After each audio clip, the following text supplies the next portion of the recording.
la cosa che potrebbe accadere se, come dovrebbe essere, entro qualche settimana, almeno un assessore regionale di Forza Italia, della Lega, passerà e verrà con noi in Forza Italia, e ripeto, i nomi che avete fatto sono assolutamente benvenuti, penso che Zaia non revocherà l'assessore per il fatto che non è più della Lega ma è di Forza Italia.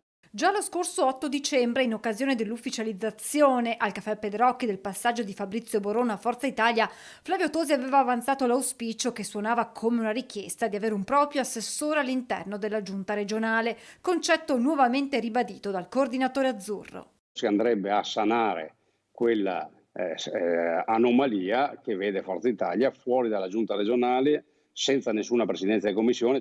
Un allargamento della maggioranza che non dispiace nemmeno all'attuale assessore di Fratelli d'Italia, Elena Donazzanna. In una coalizione si debba anche tenere molto conto delle minoranze interne, perché è lì che tieni la forza della coalizione. Però sono, vuol dire, letture.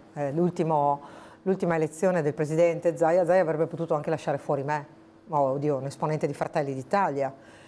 La coalizione si rafforza quando tu la tieni la coalizione. E non sarebbe più un segreto nemmeno il nome del possibile assessore che potrebbe lasciare il carroccio per Forza Italia. Mi tocca fare indovina chi, ma diciamo quell'assessore che potrebbe... ha i capelli o no almeno?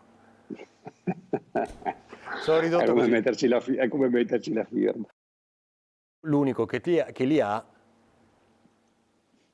è a quello che l'altro giorno era con Tajani, no? Seduto in prima fila.